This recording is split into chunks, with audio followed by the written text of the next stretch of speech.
This is Special Prosecutor Larry Klayman. I'm the only lawyer ever to obtain a court ruling that a president of the United States committed a crime. For truth. For competition. As a young lawyer, I helped break up AT&T. That's why you have all your cell phones today. For sovereignty. For the Republic. I'm the guy who, at Judicial Watch, which I founded, uncovered the Chinagate scandal. Millions of dollars going to the Clinton campaign, corrupting our political system. For the privacy of citizens. And I'm the only guy to have enjoined the National Security Agency from mass surveillance on hundreds of millions of Americans. Tearing it up. I'm the son of meat packers in Philadelphia, Pennsylvania. I know how to slice and dice. Bringing it back. We're going to take this country apart and put it back together again in the way envisioned by our founding fathers. It's not just talk. We're not just regurgitating news stories. Larry Klayman, special prosecutor, is making the news. And now, here's Larry. Welcome to this week's edition of Special Prosecutor with Larry Klayman. It's a very important time of the year. It's a great time of the year. Christmas is coming up. We wish everybody a Merry Christmas. But you know what? Let's put our faith in God. Let's not put our faith in the government or Robert Mueller, however you want to pronounce his name. I really don't care. Or anyone else, frankly. Judges on the bench, you name it. Is that we have to stand up for our own rights, and we look to God for guidance to do that. He will get us through this. I know he will. He's done it before. This is the greatest country on earth. We can't be arrogant. We can't think that we're better than anybody else. We have to be better.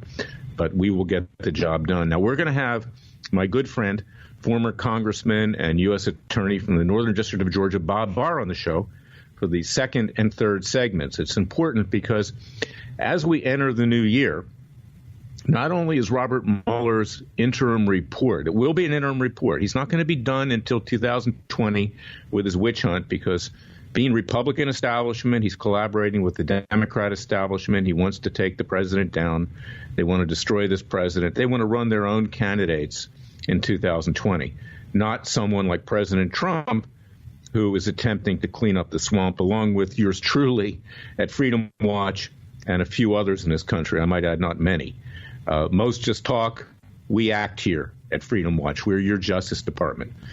But Mueller has been reported just late last week, to be issuing his report sometime in February.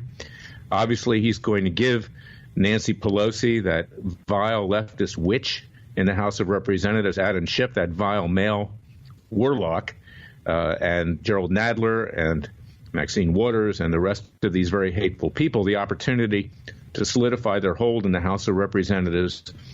And he's going to give them the springboard to start impeachment against the president. So Bob Barr, who I assisted in introducing articles of impeachment that really were merited. They weren't meritorious like these will be.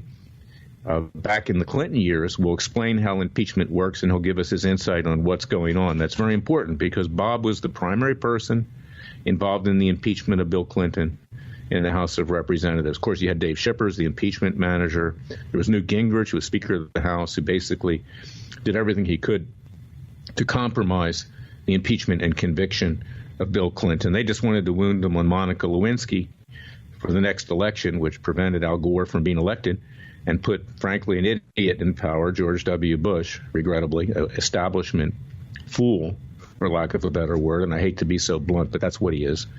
And we saw that recently, cozying up to Michelle Obama, anti-comments with Trump. I like Jeb, but the rest of the family can take a hike. And I don't care if the dad is deceased or not. He was not a great president. I feel bad that he's dead. We honored him, but we don't want any more Bushes in power. We don't want Clintons in power. We want people who will take this country apart, as I say in the introduction, and help people like myself and you put it back together again in the vision of our founding fathers. And we want people that will tell the truth. So get ready for impeachment. We need to understand how it works. Just this week, we got a taste again of Robert Mueller, not just with regard to my client, Jerry Corsi, who was on last week's show, and we're going to rerun that show over the New Year's because I want you guys to hear it and digest it. Corsi, of course, is being made the whipping boy of Robert Mueller in an attempt to get to the president. He was asked to lie, otherwise he'd be indicted. We filed complaints, criminal complaints. We filed a civil complaint for $350 million against Mueller. There's a hearing on January 3rd in Washington, D.C. in courtroom 18, 333 Constitution Avenue. And if you'd like to come and watch, come peacefully, come legally, and see what goes on. We're in front of a good judge, Richard Leon. We hope that he will retain the case and move on to allow us to prosecute Mueller for illegal government surveillance without probable cause and the abuse of the grand jury system by leaking grand jury information, which is criminal, and a lot of other related matters which need to be addressed. But this week we witnessed an unfortunate situation with General Mike Flynn, who was before Judge Emmett Sullivan. I've been before Judge Sullivan. He's one of the few Democrat-appointed judges. He was appointed by Clinton, who has integrity. He doesn't go all the way. Sure, he is who he is. He's a Democrat. He gives you a little bit, but he doesn't deny you everything, which is quite rare for a Clinton-appointed judge, I might tell you. But Flynn's lawyers made a big mistake, and you can't have it both ways. And who are Flynn's lawyers? Flynn's lawyers are Covington and Burling. This is a very big Democrat Washington law firm. They have a few so-called Republicans, rhinos and rhino land there, but it's basically a Democrat law firm. Who are the major partners of Covington and Burling? Former Attorney General Eric Holder, former head of the criminal division of the Justice Department, Lanny Breuer, both under the administration of Barack Obama.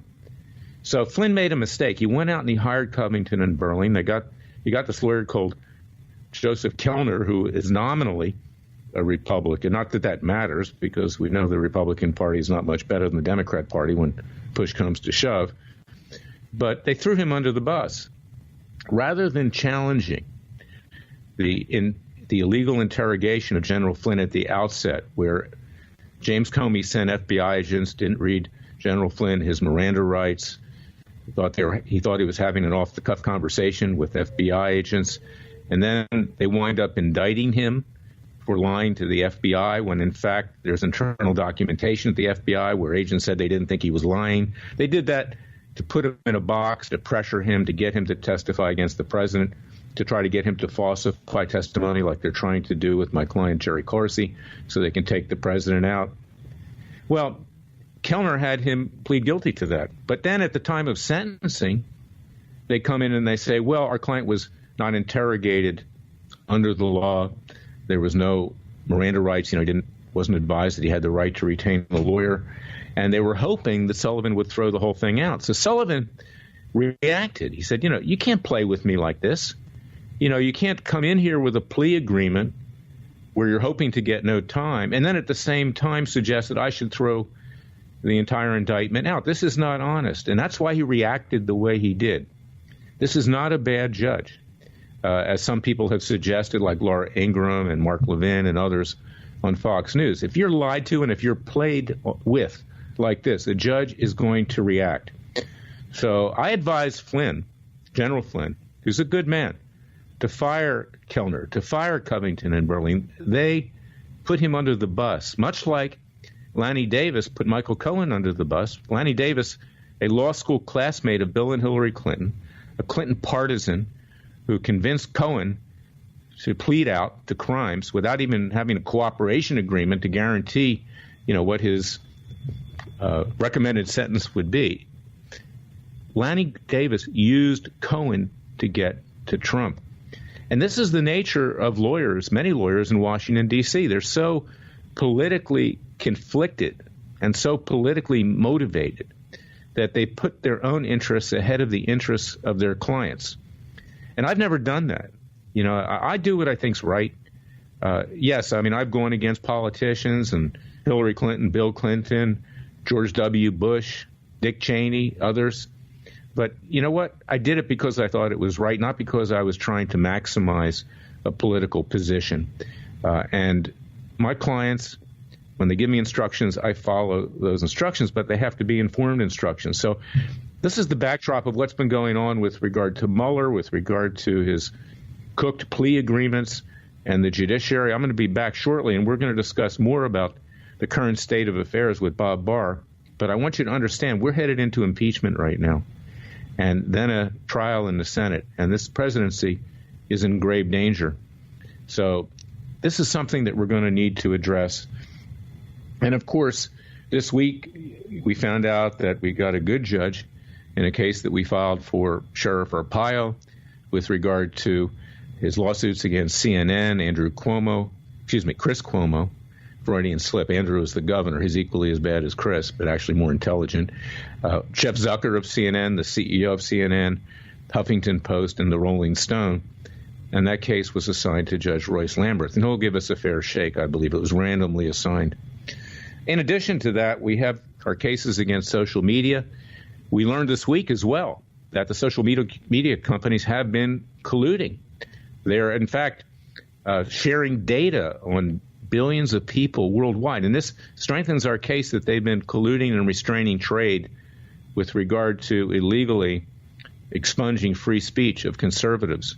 Free speech was important to educate the American people, and that's why this show is so important on RadioAmerica.com. I urge you to share it with your friends. Listen to it each week, and donate to our cause at freedomwatchusa.org, which supports this show. So I'm going to be right back with my good friend and my colleague, Bob BARR, and I want him to explain to you exactly how impeachment works, and I want to get his insight on what's been going on in the very dire times that we find ourselves in. I'll be right back.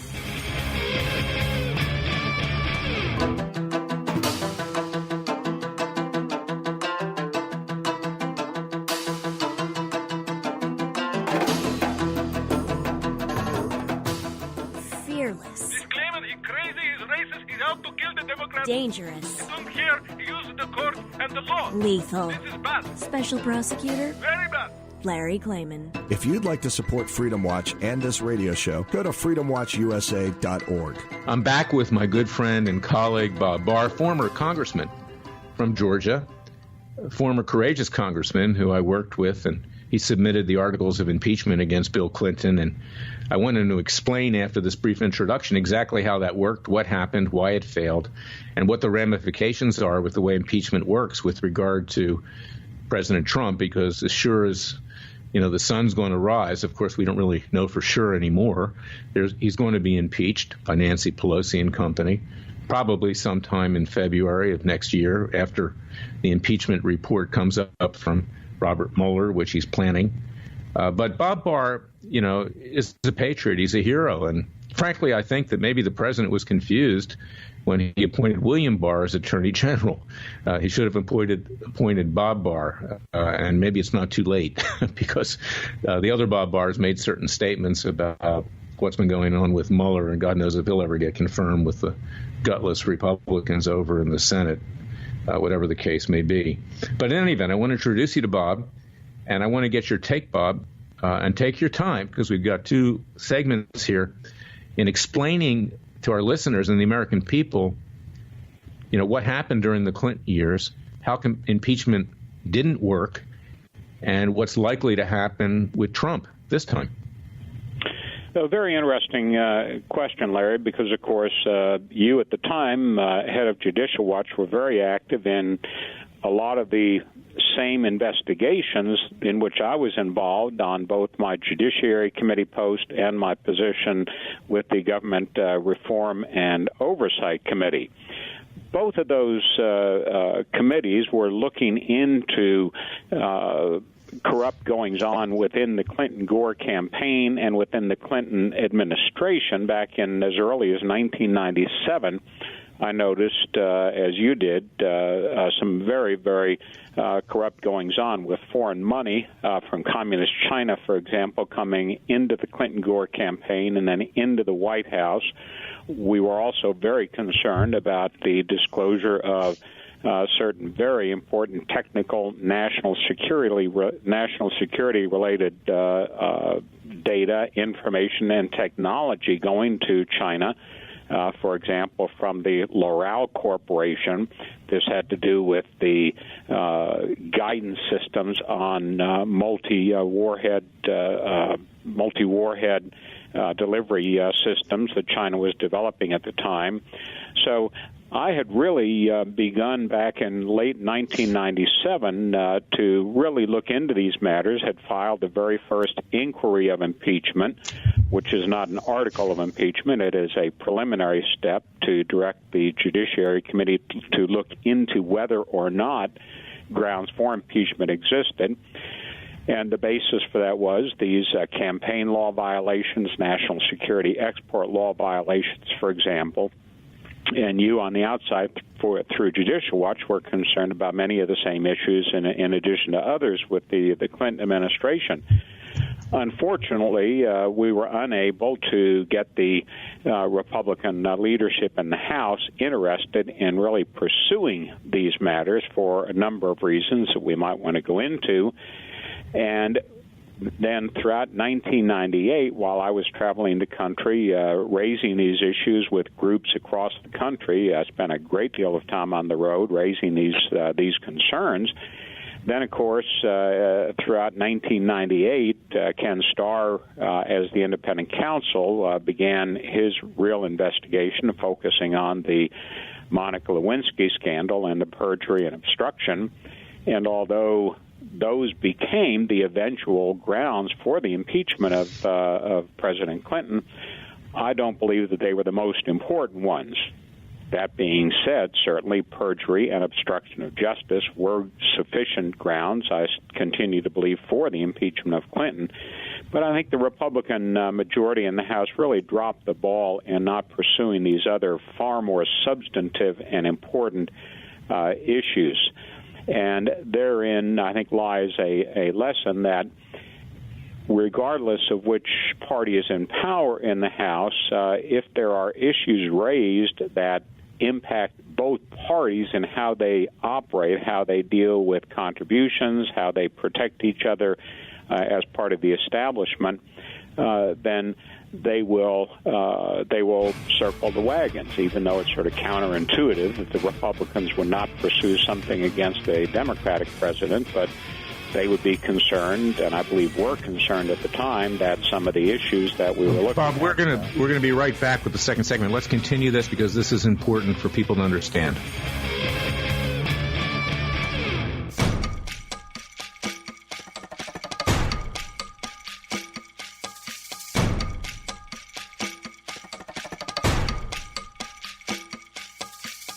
And now, 4 words that make corrupt politicians make wee-wee in their little pants. Transparency and the rule of law will be the touchstones of this presidency. But we have to pass the bill so that you can find out what is in it. Special Prosecutor Larry Klayman. Be the one who makes our country great again. Go to freedomwatchusa.org and donate. We're back with Bob Barr. Of course, yes, the party in power in the House of Representatives holds the keys to impeachment, and that's what's likely to happen with Nancy Pelosi, Adam Schiff, Maxine Waters, Gerald Nadler, the whole bunch of miscreants over there, for lack of a better word, rabid leftists, the people that hate Trump. It's going to happen. So I want Bob to continue on and tell us what happened in terms of the investigations that were conducted in furtherance of impeachment, because that's going to happen with Trump. And then the matter is going to go over to the Senate for a trial. And since the past is a prologue, I think it'd be helpful to hear what Bob has to say. But there's some twists here which are very, very important. We'll get to that at the end of Bob's recitation. Professor Bob, continue on. Thank you again, Larry. And at the outset, once again, I have to thank you in your prior capacity as head of Judicial Watch, and you continue the same work today in other capacities. But as an outside entity, you were able to raise many of these same issues that were of concern to me and to a handful of others in the House who were concerned about the national security and campaign law violations that were rampant in the Clinton-Gore campaign and in the Clinton-Gore administration. And as some of your listeners may recall, when the House of Representatives, the Judiciary Committee, issued its final report in the impeachment, I was able to get your report incorporated into that final document. Otherwise, it would never have been part of the official record of the House. And that report contained information and evidence on many of these other, what I consider far more important impeachable issues of selling our national security interests for campaign donations and accepting foreign money from adversarial powers, namely Communist China, into the very White House. But those were of no real interest to the Republican leadership in the House at the time, and the House focused exclusively in its impeachment on those parts of the so-called Starr report, the independent counsel's report sent to the House, which Kenneth Starr was required to do pursuant to the independent counsel statute. It wasn't that he just decided that he would send this to the Hill. The law required him to do so, and Clinton was impeached. The anniversary was just last week on 2 counts of perjury and obstruction of justice, which are very serious offenses, and it was a proper ground to impeach him. The Senate, of course, then when we had the trial over in the Senate was not interested whatsoever in dealing with impeachment. They just didn't want to handle it, period, even though the Republicans had a majority. Trent Lott was the majority leader.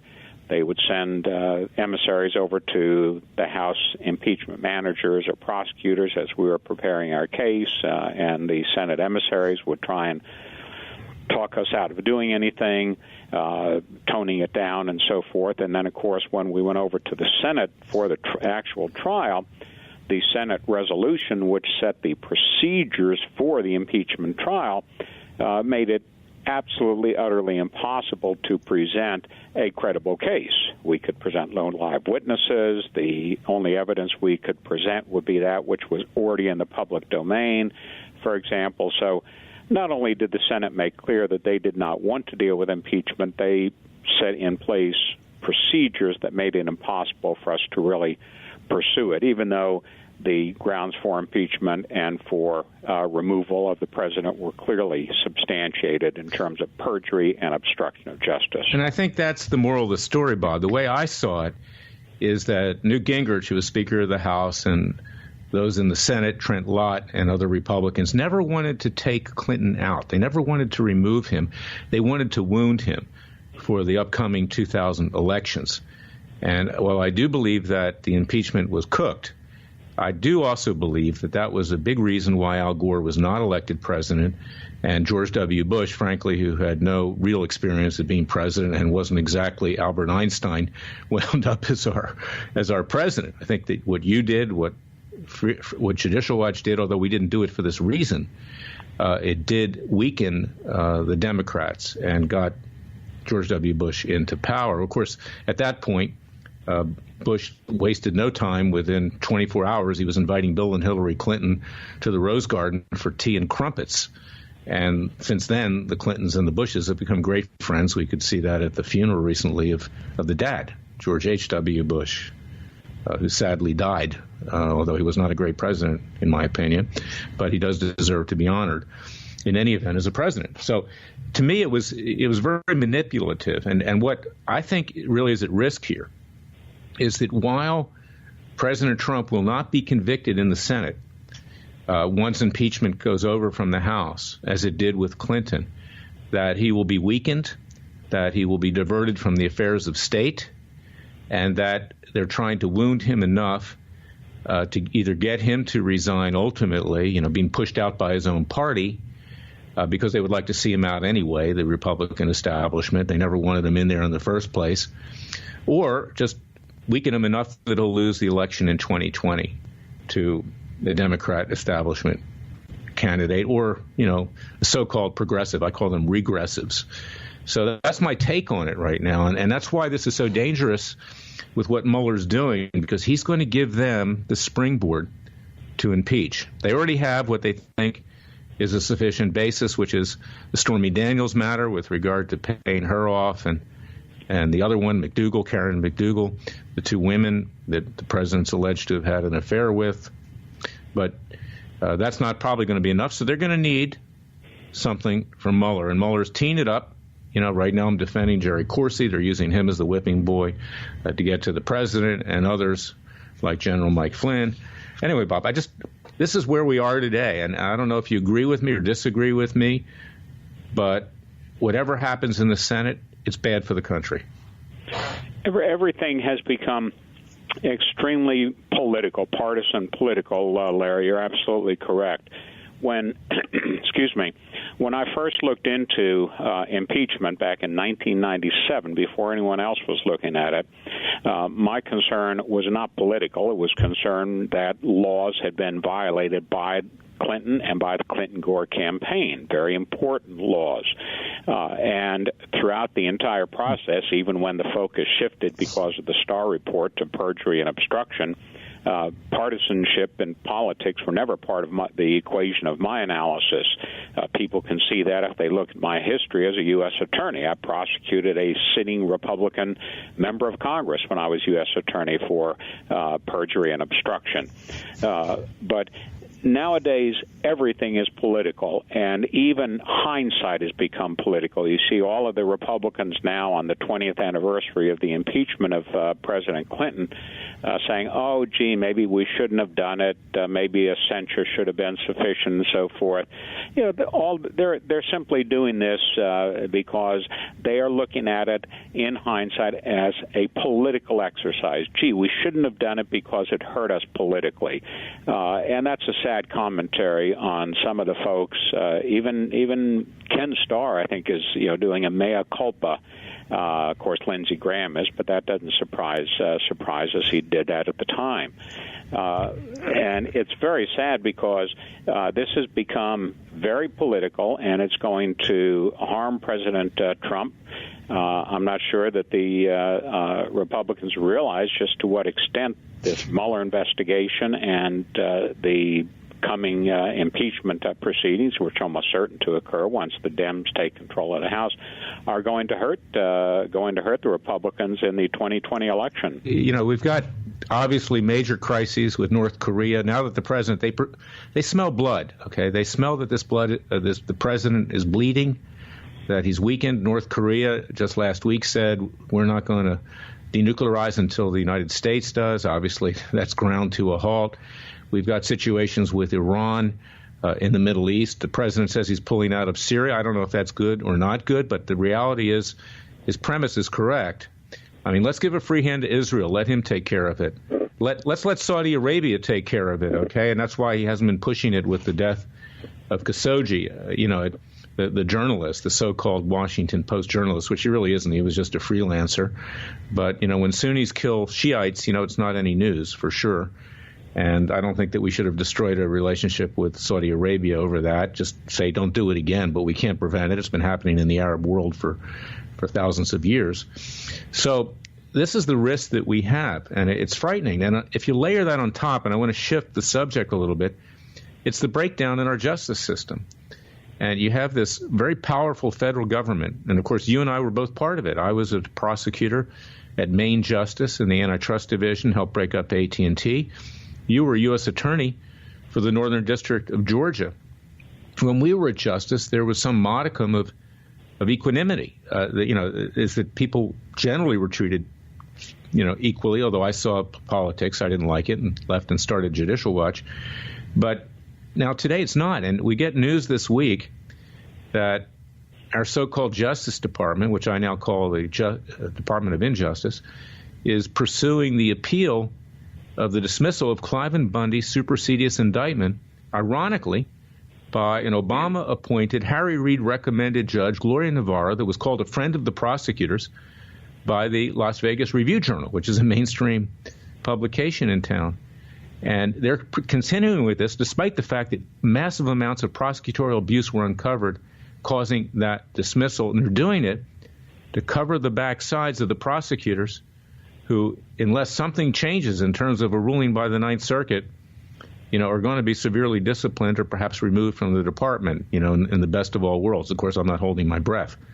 But, Bob, I want to get your take on that because you met with Cliven a few times, and you know the man and you know the family, and you know what good people they are and how they've been wronged.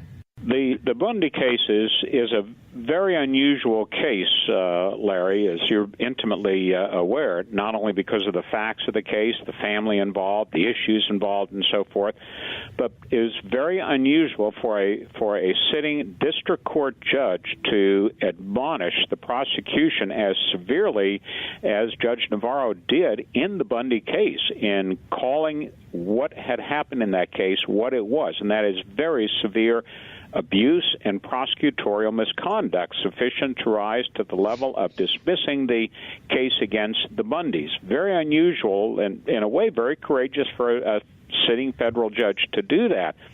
The Justice Department, instead of doing the right thing and saying, okay, we see what happened, it shouldn't have happened, we're not going to continue pursuing this, they are going all in and pursuing it, now appealing the judge's dismissal. Contrast that with what former Attorney General Holder did. I give him credit for this case, when after the dismissal of the case against former now deceased Alaska Senator Ted Stevens was thrown out because of government misconduct, Eric Holder said, we are not going to pursue it. Justice would not be served by us pursuing this case after it was thrown out. Holder did the right thing in that case. This Justice Department, a Republican Justice Department, is not doing the right thing here, Larry. Now, they'll eventually lose it, but it says a lot and not very much good about what the Department of Justice is doing. Well, that's right, Bob. I mean, we visited Cliven, and his sons were there at the same time with other defendants. They were incarcerated for 2 years. They were not allowed bail. You know, they've been punished already. Financially, they were hurt with their ranch. And now they keep this sword of Damocles hanging over their head, which is just not right. And Cliven is in his mid-70s, and it's an outrage. But this is what we see now with our Justice Department, the Department of Injustice, covering their own rear end, whether it's, with what happened with Fusion GPS or Uranium One or James Comey. They know they're never going to be prosecuted. Bob, I want you to stay on if you can for the third segment to finish this, because it's very important for people to understand that we don't have a Department of Justice right now and that the American people need to rise up. So I'll be right back with the third segment. It's the verdict segment. Bob and I are going to give you the verdict. Hopefully we won't give you the same treatment you're getting from the federal government. But we got to discuss these issues, and I'm really privileged to have Bob on the show today.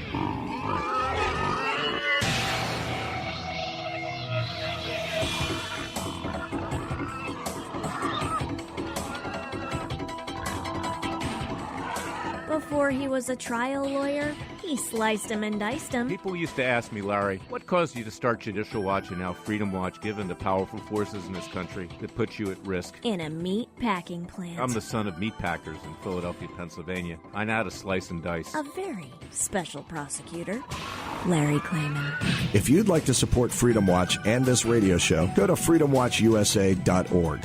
We're back with the verdict segment of Special Prosecutor with Larry Klayman, and Bob's got to run off, but we need his expert analysis for the final 2 minutes of this verdict, and Larry Klayman will then seal the deal here. Bob, what's your thought about the breakdown of the Justice Department? It's our alma mater. We were both proud of it. And today, in my view, it's become an open sewer of corruption.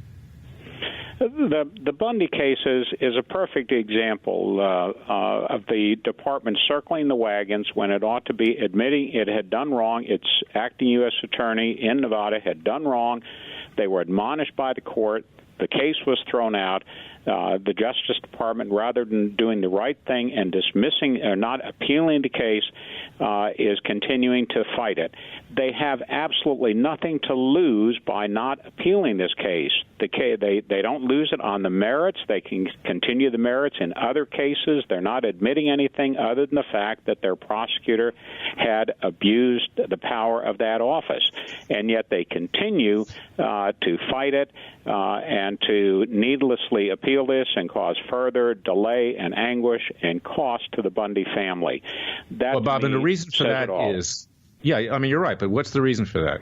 Okay, the reason is that these prosecutors and the appeals being handled by the U.S. Attorney for the District of Nevada, okay, the same office that even before has gotten into trouble for unethical conduct, just Google it and you'll see, is that they are dominating decision-making at Main Justice in Washington. Main Justice has washed its hands, and they're doing it hoping that they get a reversal so these prosecutors are not disciplined, because I have complaints pending with the Inspector General and Office of Professional Responsibility about that behavior. And I may add one other thing before you leave. Navarro, in my view, and this is one area where I disagree with you slightly, was not courageous in dismissing this. She dismissed it because her neck was on the line. Okay, she had allowed this to continue. She had thrown Cliven in solitary, and in fact, she had violated the constitutional rights of these defendants before, and this was to save her judicial neck. And also because there was a whistleblower, Larry Wooten, who came forward from the BLM, Bureau of Land Management, who was working under Neil Cornsey, who had been appointed the head of Bureau of Land Management by Harry Reid. And, of course, Judge Navarro found her way onto the bench thanks to Harry Reid, and Obama appointed her. So that's the twist of it. But, Bob, I want to thank you for your expert commentary. You know, we're good friends. I admire you because, as I've always said, you're the only person on Capitol Hill that I could ever trust. Have a Merry Christmas. Thank you, Larry, and same to you and your many, many listeners and supporters. Okay, God bless you, Bob. Bye. Now, I want to pick up with what's been going on this week, and it tells you something about the justice system as well. You know, there are ethics complaints that are pending before the Office of Disciplinary Counsel in Washington, D.C., against Kellyanne Conway, signed by 16 leftist law professors. And that's unbelievable. Yet people like Lanny Davis, who admittedly lied with regard to Michael Cohen, a lawyer, are not prosecuted. David Kendall, the Clintons' lawyers who helped destroy 33,000 emails, are not prosecuted. And there was a complaint that was filed by a bunch of leftist law professors and others as well against Supreme Court Justice Brett Kavanaugh. This complaint was not filed with the Office of Disciplinary Counsel in Washington, D.C., but with judicial councils. These are so-called ethics entities inside the judiciary that rule on the conduct of fellow judges. And as would be predicted, Kavanaugh's complaints were thrown out this week, claiming that he can't be touched because he's now a Supreme Court justice and the Code of Judicial Conduct does not apply to the Supreme Court. This is what we're dealing with in our justice system, and it's what Bob was saying. It's become so politicized. And whether or not Kavanaugh committed any ethical infractions or not with allegedly lying to Congress or whatever he may have done, you know, with regard to women or whatever, I mean, who knows? The judges circled the wagons and protected him, even though those judges were generally leftist, because there by the grace of God go thee. And that's what's going on with Bundy, because the Justice Department is covering for itself. And who's being persecuted? The Bundy family. And that's the motto to the American people, and that's why you need Freedom Watch. We are your Justice Department. We're the People's Justice Department. Go to our website at freedomwatchusa.org. Contribute to our cause. We're starting citizens' grand juries finally in January, and we're going to hold these people accountable. And until then, have a Merry Christmas, and God bless to your family. God bless to the United States. And God save America. I'll be back next week with another edition of Special Prosecutor with Larry Klayman.